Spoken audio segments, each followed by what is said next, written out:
These are the criteria used to determine the 7 levels of danger. Lethality, how quickly and easily the entity can kill or harm a person. Scale, the extent of its threat, from targeting individuals to affecting entire populations or reality itself. Detectability, how difficult it is to identify or recognize the entity before it's too late. Avoidability, how possible it is to escape, survive, or avoid the entity once encountered. Level 1. Soap. Soap is among the few harmless creations of Dr. Nowhere. Small with a black body and a white inverted triangular head, he can change how many limbs he has at any moment. His face screams, "I need therapy," yet he never does much beyond wandering, with those triangular feet tapping softly on the floor. He never seems rushed, never seems lost, like he doesn't know he exists. Maybe he cleans, because he is soap. Or perhaps he's just killing time until something changes. Lost children. The lost children are walking windmills, wandering around with no clear purpose but to play. Their bodies are long, balanced entirely on a pair of legs, with no arms to speak of. At the center of their spinning blades sits a single eye. They drift aimlessly, sometimes copying the movements of people they pass, as if trying to join in a game no one invited them to. These entities just travel with no clear destination and simply follow where the wind blows. Forgotten baby. The forgotten baby, or pink man, is a skinny, malformed, 7-foot-tall fetus that breaks into houses. Its eyes are too big for its face and bore into the soul of its witness. It has 2 long arms that end in points, which it uses to support itself when walking. The name Pink Man comes from the nightmare fetus's red and underdeveloped skin, giving it a pink and fleshy effect. It moves silently without so much as rustling on the carpet, which means it can appear at any time without warning. Worst of all, when it opens its mouth, it reveals a wide grin void of any teeth, only red, lumpy gums. There are very few canonical details about the forgotten baby's motivations and origins. It's thought to be a supernatural entity that jumps between dimensions and seems to have manifested following a hospital fire. Mysteriously, the maternity ward was the only section not rebuilt. A couple of times, Henderson has connected the forgotten baby to television metaphors, igniting theories about the methods of its attacks. To quote Henderson, he wants to kidnap you and trap you in the static in between the channels on the television stations. You'll always be on TV, but never a star. 20th Century Boy. The 20th Century Boy is not your nostalgic rock anthem buddy, nor does he resemble a male human child. He's an enormous, otherworldly giant, better known as Midnight Skies, also answers to Sky Screamer. Physically, he's a massive, gooey black blob whose body said, "I'd be a kraken if I had more of a corporeal form," then added extra tentacles for flair. He has no obvious human torso, no neck you can point at, just a face that looks perpetually surprised. Or is he mocking us? I feel mocked and a writhing mass of tentacles. He seems to haunt the night sky, floating or appearing above us mere mortals, declaring without words some grand villainous intent. One guess, he believes he's here to destroy folks judged unworthy by whatever godly scale the giants use. Kidnapping, probably. Screaming at the moon definitely kind of feels like the universe's weirdest Uber for the condemned. His goals are grand in scale. Kill and destroy every unworthy human because subtlety is overrated. 20th Century Boy or Sky Screamer to friends and family is like your worst blackout version of a ditched Lovecraft creation. Huge black drippy tentacles, weird expression, full-on ominous mode. If you see him looming above, duck first, scream second. Maybe invest in stronger roof support. Level 2. Cone Zone. Cone Zone is a monster that looks sad, but don't let that fool you. It's tall, like really towering over you, with a humanoid shape that's all wrong. The body is pitch black, smooth and shadowy, making it blend into the dark if you're not careful. Its limbs are the creepiest part, super long and thin, like sticks that could snap any second. But they stretch out way farther than they should, giving it this frail, wobbly look. The head is what gives it the name, shaped like a big cone pointed at the top, sitting on those skinny shoulders. The face is pale, almost white, standing out against the black body like a ghost. Its eyes are dark and deep, full of this heavy sadness, like they're staring at you with all the world's regrets. And the expression is always sad, mouth turned down in a permanent frown, no matter what. It has this thin muscle under the skin, making it look weak and inactive, like it hasn't moved in ages, just slouching there with bad posture. Up close, you'd notice how the cone head tapers up sharply. No hair or anything, just that pale face with those melancholic eyes pulling you in. The arms and legs dangle loosely, too long for the body. Fingers probably spindly if you could see them clearly. The whole thing feels deceptive, like it's trying to look harmless with that sad face, but those limbs could reach out and grab you from afar. Its appearance screams loneliness, drawing you closer even when you know better. Picturing it in a dim room, that pale face glowing faintly, eyes locking on yours, it's enough to make you feel uneasy, like it's mirroring your own hidden sadness. This monster's look is all about that mix of pity and terror. That's the Cone Zone. Cone Zones are deceptive entities that most commonly emerge during the 0.001% phenomenon, a fleeting event experienced by psychiatric ward patients. In those moments, they project an aura of harmlessness, often initiating or inviting conversation in soft, hesitant tones. But any engagement only accelerates the victim's descent into madness. Their silent, almost motionless stance masks a predatory intelligence, and their true nature is shrouded in mystery. Because once you realize what's happening, it is too late. Filbus. Filbus looks like someone sewed a person onto a chair. Its torso is jet black, smooth as polished wood, while its head and hands are beige, almost bone white. Instead of legs, it stands on 4 stiff supports that flare out like the seat and back of a wooden chair. Perched on its small, round head is a tiny black top hat, giving it a playful but deeply unsettling air. This creature isn't pushing buttons or swinging claws. It's a living advertisement for something called Filbism, a strange online movement that treats chairs as sacred relics. Followers talk about honoring Filbus's great sacrifice by literally eating chairs, debating how to build edible furniture and which chair woods taste best. Mention Filbus in any post or video and the content subtly shifts. Captions start praising chair consumption. Commenters feel an odd urge to buy or chew on chairs, even as they insist the whole thing is nonsense. Filbus itself doesn't roar or stalk. It waits in pictures, lurking at the edge of your screen. Stare too long and you'll feel a tug, as if the chair beneath you is suddenly more than furniture. People describe a flicker in the frame, an extra flash of that tiny top hat, then find themselves craving expensive ergonomic seating, or whispering Filbus's name when no one's listening. The more you resist, the tighter Filbus's idea wraps around your mind. It's a commentary on how quickly we surrender to viral trends and online pressures. Filbus shows up exactly where you least expect, on a blog banner, in a meme, even the background of a live stream, and turns simple curiosity into obsession. That creeping compulsion, fueled by a creature built from chairs and hats, is what makes Filbus more than a monster. It's a mirror reflecting how ideas can consume us just as literally as we might consume a chair. That's Filbus. Mr. Glovesworth. Mr. Glovesworth appears to be like a giant lollipop due to his huge round head and thin body. His torso is stretched and wiry, faintly showing the muscle fibers underneath. He doesn't rely on sight or sound. Blind, deaf, and almost mute, he navigates entirely through smell, a sense so sharp it's nearly impossible to hide from. Once a man with a love for carnival games, he was transformed by an injection into this thing, though that obsession never left, but only became twisted. Now he builds grotesque parodies of those games, using human remains as prizes. Wandering too close to his setup can make you a participant, whether you want to play or not. To survive, deodorize yourself and your clothing.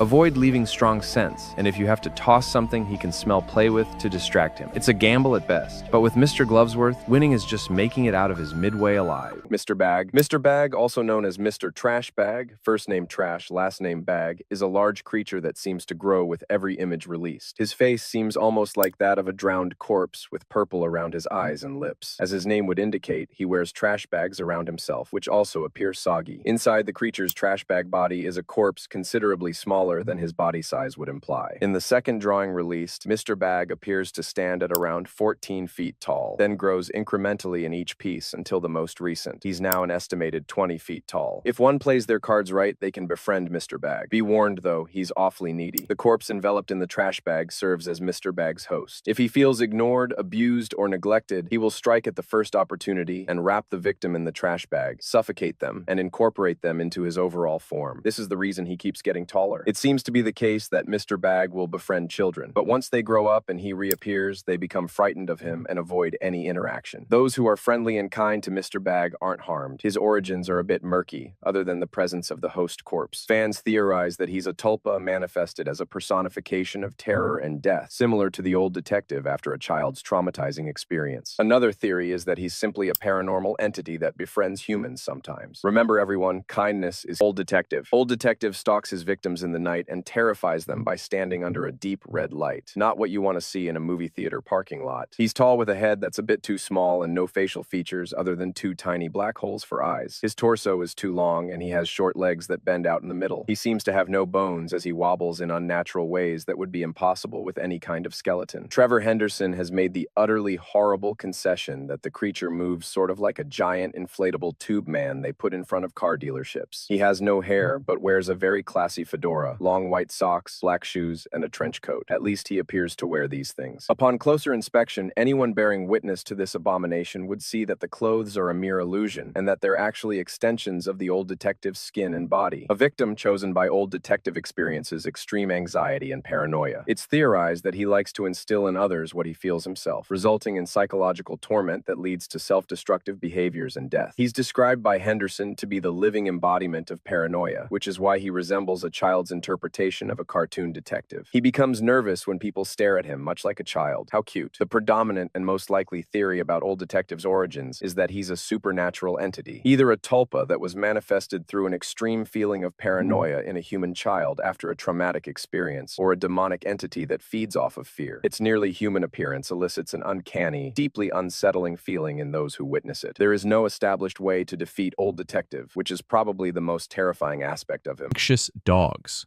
Anxious dogs, if you can even call them dogs, are extremely strong creatures who are known for their horrific physical abilities.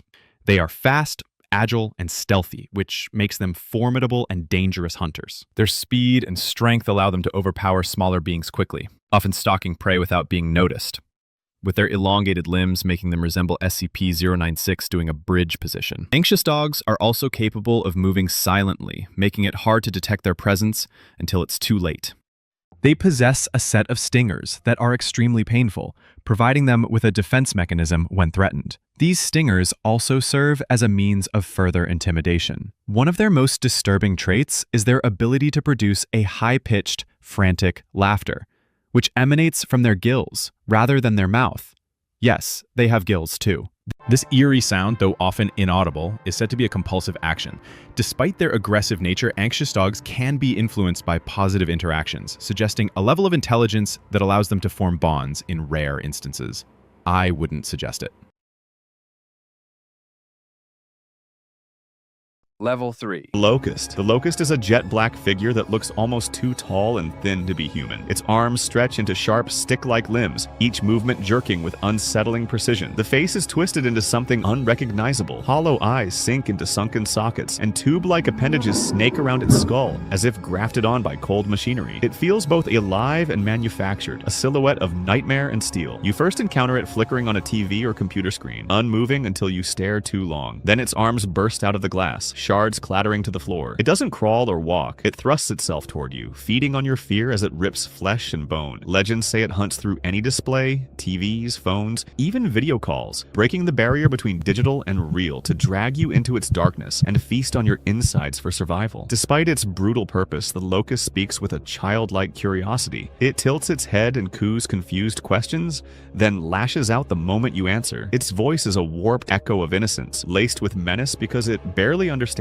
language. That disconnect makes it unpredictable. One moment, it tilts its deformed face as if curious. The next, it lunges with supernatural strength, pinning you under those needle-sharp limbs. It's also known as the Thumper, and serves as the main antagonist of Dr. Nowhere's analog horror series, TOE and Smilehood. Whenever it appears on screen, the scene often features vintage wallpaper and muted tones, as though plucked from an old photograph. Pale pink metal parts, tubes, plates, and rods are grafted onto its arms, legs, and chest, glinting under flickering light. Some theorize the locust is actually a child, or mimicking one, given its curious voice and awkward speech patterns, with mispunctuated titles like Starving, Help, and Love, Thumper. In one notorious clip, text at the end reads, "The body appeared untouched," implying it consumes organs through the screen without leaving external wounds. That eerie detail underlines its predatory ingenuity and cements its place as the first Dr. Nowhere creature given a full narrative on the channel. Its predations extend beyond mere gore. It warps every screen it inhabits, turning trusted technology into a gateway for horror. Facing the locust isn't just a fight for your life. It's a confrontation with something that shouldn't exist. It reminds you how fragile the line between technology and terror can be. When its hollow eyes lock onto you, it feels like every screen you've ever trusted has turned against you. Cloud people. Cloud people. Always high above the sky. Cloud people are mysterious entities believed to inhabit the troposphere, the lowest part of the atmosphere. They have one massive eye and a cone-shaped head resembling a cyclops squid or bob. They drift among the clouds with 4 long arms curled around their bodies. Some think they came from the far end of the universe. Others believe they've always been here. They're rarely seen, which is fine by them. These entities know when you're trying to spot them, and they don't like it.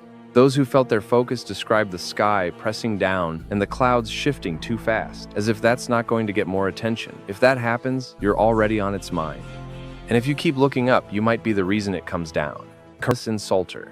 You're never going to rage bait someone online once you encounter Skinless Insulter. This entity isn't just capable of dissing you back, but can know your location and show up in front of you to insult you in flesh. It's a skinless, distorted copy of the person who provoked it, complete with censored eyes and an unnerving stare. By then, words won't hurt, but everything else will. Longboy Bonsai. He's just an entity who loves to dance and is completely harmless. Not much is known about Longboy Bonsai beyond scattered reports and encounters. He stands on 4 thin, tendril-like legs with equally slender arms, and he moves in slow, deliberate sways that can suddenly shift into frantic, aggressive motions if he's angered. Some say this change is territorial. Others think it's just bad mood swings with choreography. His most striking feature is a long neck topped with a face, like the sun glowing bright enough to make staring painful. The light hides any clear features, making his expressions unreadable, though witnesses believe he can somehow judge the faces of others. This suggests an intelligence that goes beyond mindless movement. There's also the strange claim that he fought in the Plurian War of 08, though no one knows what that means. Whatever the truth, it's best to keep his dance floor clear. Ankläger. Anklägers tower in silence, draped in robes darker than the deepest night. Their heads aren't skulls or faces, but glowing stars, each point like a spike of light radiating outward. At the center of that burst sits a single, unblinking eye that seems to see every secret you've buried. They appear without warning in dimly lit corridors or at the edge of your room, the glow pulsing softly before it grows so bright you can't look directly at it. The moment you see that eye, a wave of guilt crashes over you. Every wrong choice, every secret betrayal, every harsh word you whispered in private becomes a living memory, pulling you to your knees. When an Ankläger confronts you, you face 2 paths. Admit all your faults, feel remorse, and maybe that eye will turn away. Refuse to own up, try to dismiss your sins, and the star at its head blazes into a furnace of light. Nothing survives that blast except the memory of an unrepentant heart incinerated on the spot. They don't hunt or stalk like other creatures. Instead, they judge, offering one final chance at redemption. The soft glow before they arrive is a quiet warning. Live with a clear conscience or prepare to stand before divine judgment. Any attempt to argue, to shift blame, or deny guilt only feeds their power, making the eye burn hotter. Surviving an Ankläger isn't about running or hiding. It's about living honestly, facing the mistakes you'd rather forget, and being ready to own them if it steps into your world. That's Ankläger. Guilt shows up as a dark mist folding around you, a shape that never stays the same. Guilt is one of Dr. Nowhere's creepiest creations. Its appearance is hard to pin down because it's more about what it makes you feel, but let's paint the picture we've got. Imagine a humanoid figure, average height, but shrouded in a dark, tattered cloak that looks like it's been through a shredder. The cloak moves like it's alive, fluttering, even when there's no wind, with jagged edges that seem to bleed shadows. Underneath, its body is thin, almost skeletal, with skin so pale it's nearly translucent, like you can see the faint pulse of something unnatural beneath. Its face is where things get really unsettling. Guilt's face is blurred, like a smudged photograph, with features that shift just when you think you've got them figured out. The eyes are the worst, deep, hollow pits that feel like they're staring into your soul, reflecting your worst mistakes back at you. No mouth, just a smooth, empty space where one should be, making it feel like it's silently judging you. Its hands are gnarled, with long, claw-like fingers that twitch like they're itching to grab something, maybe you. The whole vibe of Guilt is heavy, like it carries a weight that drags you down just by looking at it. Its presence makes the air feel thick, almost suffocating, and its blurry face seems to change depending on who's looking, like it's pulling your deepest regrets to the surface. This monster's appearance isn't just creepy, it's personal, like it knows you. The only way out is to have no guilt, and that's something with Breathman. Level 4. Toe, EOE2OE, yeah, Toe. It's a series created by Dr. Nowhere. Its main premise is delving into the terrifying presence of this abomination called the Locust. It's a strange creature capable of emerging through screens, specifically targeting individuals via video calls. The series involves interactions with victims, usually with the Locust, communicating through cryptic messages and violent actions. Like, for example, in Ta 3, viewers are presented with a disturbing series of drawings and messages in the creature's humble abode, each suggesting a twisted view of good children and their behaviors. The eerie atmosphere builds as an app called Pen Palace, which is meant to be used to message your loved ones. There, 2 online friends, Carter and Dominic, interact. Dominic insists on a video call where Carter reluctantly agrees, only to find the Locust in the corner of his room, its presence hinting at a horrifying connection to his disappearance. The entity's desire to gulp down its victims' organs without leaving physical marks makes video calls even less fun to do now. Watchtower. The Watchtower shares a very close semblance to the Watchtowers and possibly the same family or behavior. Though despite that visual similarity, the Watchtower looks more like a water tower, planted firmly on the edge of civilization. Its most striking feature is a single massive eye at the top, unblinking and fixed on the horizon. No one knows who built it or why it's there, but its presence feels deliberate, like a boundary marker that never sleeps. Stories say it reacts to those who cross a certain invisible line. Anyone who wanders too far beyond the city limits tends not to return, leaving only rumors of instant disintegration. It doesn't patrol or it doesn't speak. This thing just waits, letting the eye decide who leaves and who stays. The Backrooms. The Backrooms is an analog horror web series developed by C. Parsons. It's a separate media from the original Backrooms 4chan post. It centers on Async, a fictional research institute which stumbles upon the complex, an endless maze of liminal spaces, of these annoying yellow wallpaper and buzzing light sounds that make you want to tear your ear off.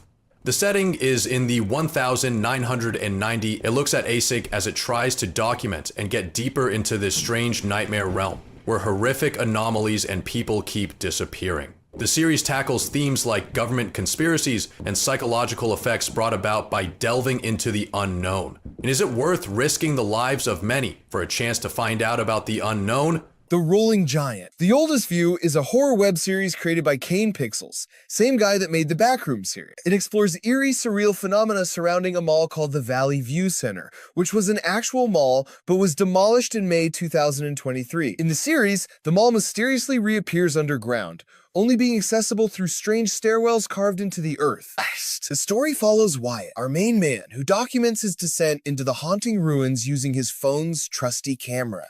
He soon, unfortunately, discovers the mall is not abandoned, but inhabited by this monstrous Rasputin-looking puppet called the Rolling Giant. This guy begins to attack Wyatt by rolling towards him. Yeah, stairs are this guy's worst enemy. The giant bird. The avian giant is a giant birdish humanoid beast built like an oversized tadpole with a rib cage in the wrong place. Long gangly limbs and more wrinkles than a roadside leather couch with a free sign slapped on it. Its skin is pale white, its torso is spindly but too large to be healthy, and its neck stretches up where its head actually begins or ends. Hard to tell. This creature has a bird-shaped beak that's bigger on top than bottom. Someone get this poor guy a mewing tutorial, but it seems blind. No eyes in sight, none in sockets, none in nostrils. It compensates, though. There are weird pincer organs that might be extra heads or mutant limbs sprouting mid-torso with tendrils and what could be limbs. Just every possible biological feature thrown in a salad spinner. Behavior chaotic. It wanders near cities, shakes the ground, makes birds scream, and leaves. No signs it's plotting world peace. It might even regrow body parts so fast it's like a murder gecko. Definitely not your backyard chicken. Hatman.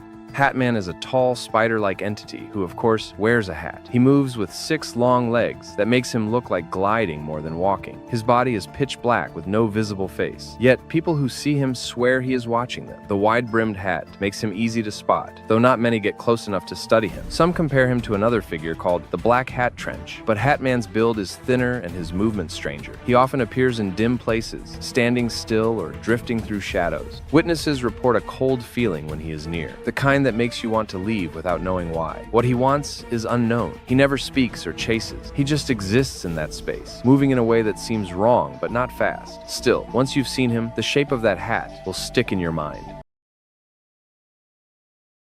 Level 5. Boiled One. The Boiled One is a monster you don't want to meet. It's freakishly tall, towering over you like a skyscraper. Its body is a dark, shadowy blob, almost like it's eating the light around it, making it hard to see where it starts or ends. The worst part is its face. It's a red, gooey mess, like melted wax shaped into something vaguely human. The eyes are deep, empty holes that bore into you, and the mouth twists in this awful, silent scream. It looks like it's been boiled alive, skin dripping and sagging in ways that make your stomach turn. Its limbs are another nightmare. Long, bony arms and legs stick out from that dark mass, way too thin, like they're about to snap. The fingers are stretched out, unnaturally long, twitching like they're reaching for you. The whole thing feels wrong, like it's not supposed to exist in our world. You will hear the trumpets play their happy sound. Its body shifts slightly when you look at it, never staying still, making your skin crawl. The red face glows faintly against the black body, drawing your eyes even when you want to look away. And if you stare too long, it messes with your head, trapping you in memories or freezing you in place. Classified as PHEN 228, the Boiled One is a cognitohazardous creature. The moment you see its face, even in a video or a single broadcast frame, you store that image in your mind forever. If you try to sleep after that, you slip into a pseudocoma, a locked-in syndrome where your body goes silent and your mind stays trapped. Victims describe late-night trumpet blasts and distant, maniacal laughter echoing through their minds long after the encounter. Its voice is warm but deeply disconcerting, like a friendly whisper that hides a threat. Legends say the Boiled One first appeared in a hijacked rerun of a 2003 kids show called Tree of Heaven. The broadcast glitched, the screen flickered, and suddenly the red, melting face filled the frame, sending viewers into paralysis and panic. Despite its horrifying effect, the Boiled One doesn't kill. Its real power lies in leaving you awake inside your own body,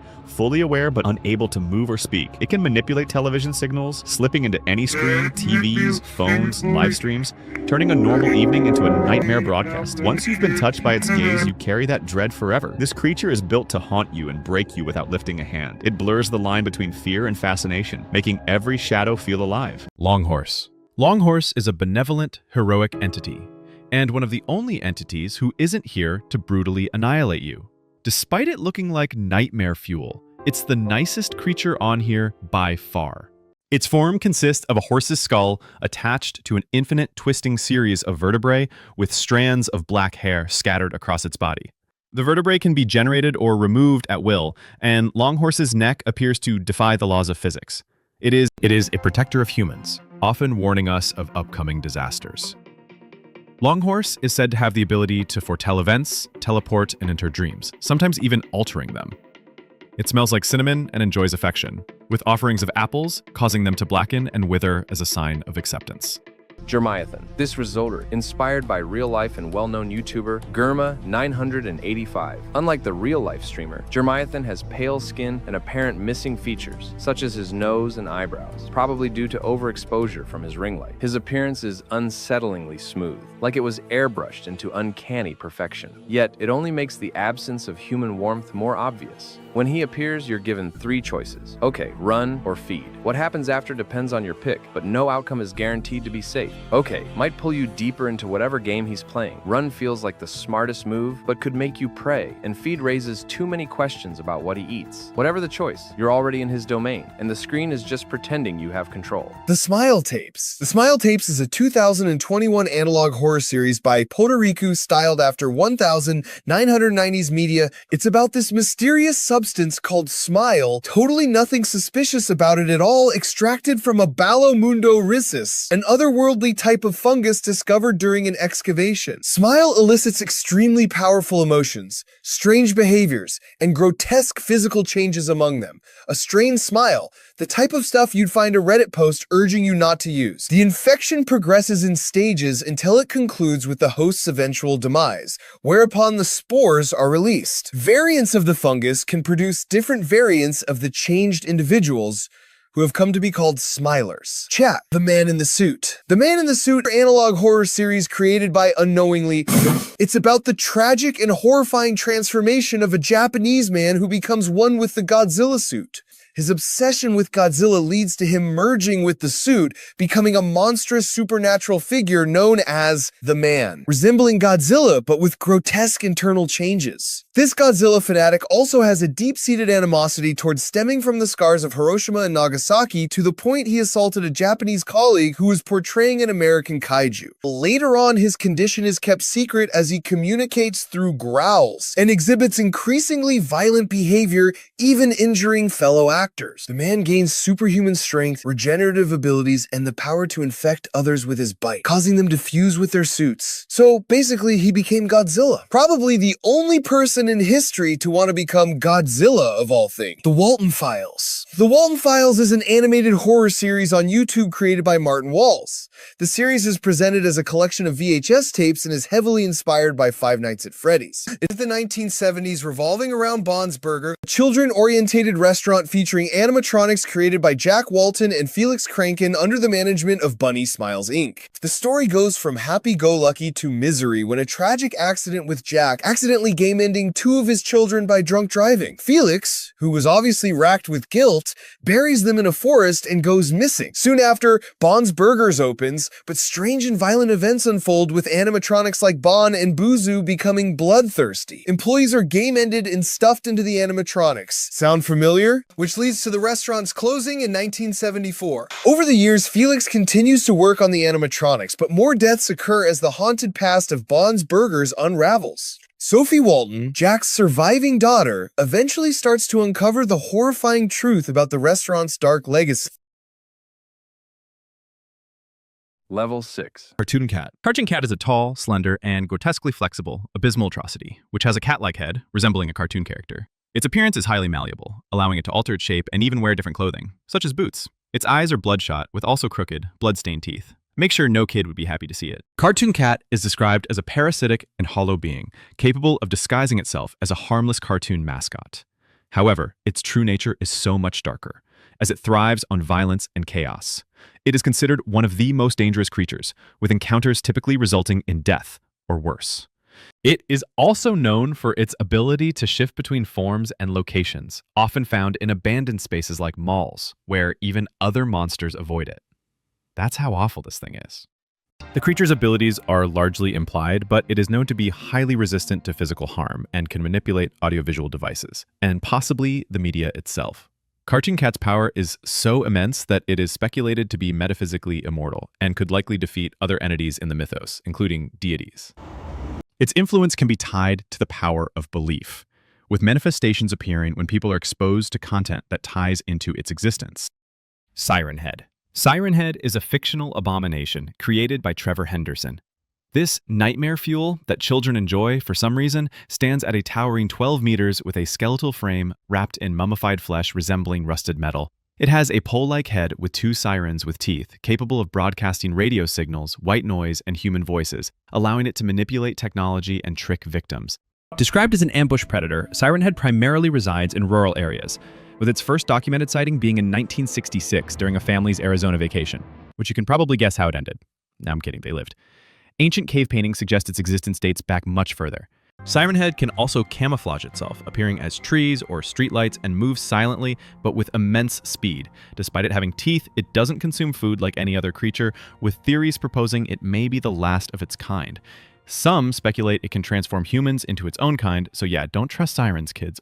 Greylock. The Greylock Archives are an analog horror series created by Rob Gavigan. It centers on eerie and unexplained phenomena in Berkshire County, Massachusetts, particularly around Mount Greylock. The story is shown through a series of found footage tapes which document the bizarre activities of the shadowy company Semiotian USA, which appears to be experimenting with dangerous entities known as thought forms. What are they exactly? Thought forms are basically the physical expressions of a person's thoughts and emotions, not ghosts, usually due to family grief. The thought form manifestor created by Semiotian USA allows for the quick creation of sentient and independent thought forms, which can appear as humans, animals, and whatever the hell this is. And yeah, they are violent. Here's a quick zinger for you. Arnold Rivers, who's a documentarian for the Greylock Project, uncovered ancient artifacts and grew fearful of mysterious events. He shared what he discovered and went back home, where he was ultimately game-ended by a thought form after investigating further. So, yeah. The Wandering Doom. The Wandering Doom, also known as Gigantavoidus clava cororpus. Yes, that name sounds like someone ate a Latin dictionary and burped, is one of the giants in charge of the apocalypse. He was wrongly dubbed Day 18 by fans, but the explanation is deep lore you'll have to find on your own. Physically, it's like anatomy class went theoretical. It is huge. Exact height and weight are unknown because you don't want to measure it too closely. As a quadrupedal, it walks on 4 warped legs. Its skin is thin, stretched tight over a sharp skeleton with its ribs sticking out and pelvic bone showing through. The front legs are weirdly jointed with 3 joints in the 4 legs, but only 2 in the hind legs, feet, no toes. The neck is long and thick, possibly more horn than neck, leading to a human-shaped head, but mutated beyond recognition and no face to speak of. On its chest are bony protrusions, maybe horns, maybe some grotesque mouth, maybe just decorations. No one's quite sure. The body, other than its legs, is shadowed. The legs show pale brown skin beneath the gloom. The Wandering Doom belongs to the giant class, Big G. It's affiliated with other giants like Behemoth and Overlooker. It's part of the Destruction Crew. Mayhem, ruined everything for humanity. humanity. It doesn't need fancy powers. It just is. Brute force, overwhelming scale. No need to complicate it. Absolute tank. The Angel. The Angel is a cryptic and tree branch-looking entity known for its skeletal humanoid form with a cracked skull-like head and hollow eye sockets. Its body is a disturbing amalgamation of flesh and bone with a secondary ribcage resembling inverted tentacles that allows it to cling to walls and expand itself all over the damn place. Its appearance shifts between images, sometimes appearing human-sized and other times towering over buildings. Little is actually known about its true nature, but captions accompanying the images suggest it repeatedly visits a specific person, like a clingy ex, possibly offering cryptic messages or warnings. Level 7. Vita Carnis. Vita Carnis, Latin for living meat, is an analog horror series made by Darian Quoy. It is about flesh-like creatures which suddenly started to pull up in the year 1930, probably related to some sort of cult activity. Whatever the hell they are thought to be earthborn rather than from space. The first sighting of the skinless, flesh-like organism was in 1931, after which they grew and began to spread. Soon after their discovery, several species types came into view. Every species is said to have come from the crawlers. Others are trimmings, meat snakes, mimics, harvesters, hosts of influence, monoliths, all of which are different and have different impacts on humanity, which range from almost helpful to deadly, with some having a very high body count. You know what? Why not? Let's just go down the list. The crawl is the root species of Vita Carnis. It has red intestine-like tendrils that recycle nutrients, enriching entire ecosystems and supporting plant and animal life. Humans can use it as fertilizer or even as food, though the latter is barely appetizing due to its taste and appearance. The trimmings are small, meaty, turtle-like creatures created by the crawl. They have unique features and are docile, relying on their screeching or appearance for defense. Trimmings are scavengers, eating anything edible, and are often preyed upon. While considered a nuisance, they can be kept as low-maintenance pets, known for being social and affectionate. The meat snake is a large, worm-like creature that feeds only on dead meat. It grows by absorbing the flesh of its meals, changing its skull over time. Tameable and defenseless, the meat snake is used by humans to safely dispose of rotting meat. Alright guys, fun is over. The mimic is a humanoid-looking predator that hunts us humans. It evolves into a more human-like form as it feeds, using ambush tactics to catch prey. After an overabundance of food, it will evolve into a larger, more evolved predator. Elder mimics have durable skin and are harder to eliminate, with their face being the only weak point. Detection is tricky, but can be done by observing unnatural features on people, like long fingers, odd walking, or a disturbing smile. The harvester is a plant-like creature with a 3-meter bulb and tendrils that can extend up to 150 meters around it. It paralyzes and drains large prey with venomous spines, then drags it underground to digest it, focuses on large animals, leaving smaller ones alone as they're not worth the effort, and absorbs the nutrients to fuel its growth. The host of influence resembles a semi-human with tendrils for legs. It releases spores that infect living organisms, rendering them slow, cloth-like, and slowly get them to walk back to the host, where they are then absorbed. The host, for the most part, stays in its place, but is capable of movement if required. The monolith is a 120 m tall, twice the height of the colossal titan. For reference, meat fiber structure with thick legs and rope-like appendages, found in a circle on an island in Hudson Bay. They remain still and silent unless provoked. When active, they can swipe, emit EMP blasts, and regenerate rapidly. Little is known about their life cycle, and they can pose a significant threat to humanity. Gemini Home Entertainment. Gemini Home Entertainment is an analog horror web series by Remy Abode that's been posted to YouTube since 2019. The series is about a collection of VHS tapes from the 1980s and 90s, produced by different fictional companies such as Ronad Computing and Harbage Technologies, then distributed by the titular Gemini Home Entertainment. The series combines cosmic horror, surrealism, and Native American mythology as it opens an alien invasion and the following apocalypse. Of course, like anything, the tapes start super mundane and boring, but start spiraling down into terrors in the form of parasitic creatures called wood crawlers, a mysterious condition called deep root disease, and an unusual fungus called nature's mockery. The grandmaster behind all the terror is the Iris. This Eye of Cthulhu-looking orbits between Neptune and Pluto. It is some kind of sentient, planet-like entity orchestrating the invasion of Earth. While episodes of the main series build up a cohesive storyline, The spin-off, entitled Library C, ups several concepts and addresses sideline stories, setting the stage about the impending doom of the human race. We're not going anywhere. The Monument Mythos. The Monument Mythos is a YouTube analog horror series by Alex Casanas that dives deep into a paranormal alternate history. The series explores behind famous landmarks like the Statue of Liberty, which has some called the Liberty Lurker inside of it, or strange stuff happening at Mount Rushmore. The plot follows these fictional presidencies like J.D.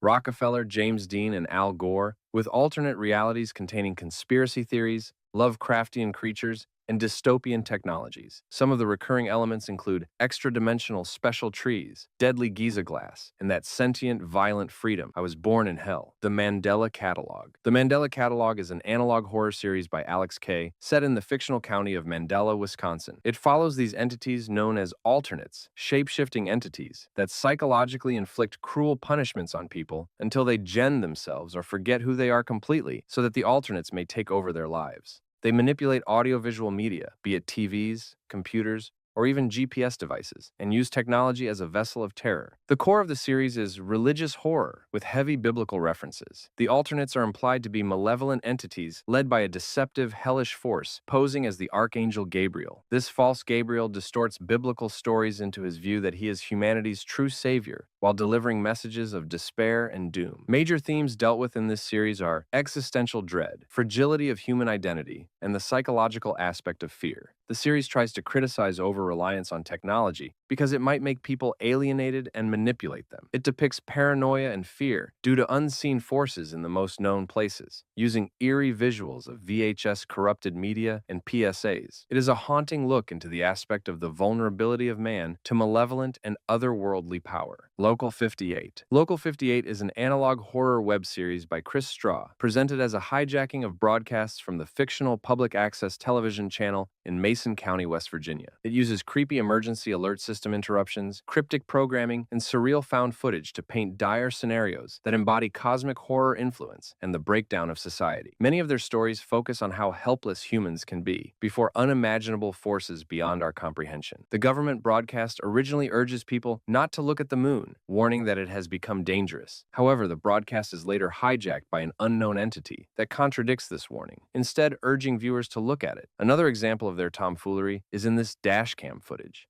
where it depicts a driver who is taken by his GPS on a bizarre adventure through the forest to park and turn off his headlights. A loud roar from outside encourages him to turn the lights back on, at which point he notices a beetle creature standing in the road. The GPS insists that the destination is behind him, counting down the distance while the creature gives chase to the car. The feed ends with the car wrecked, the creature unseen, the GPS tone distorted saying, "The driver has arrived. Attempt to make contact."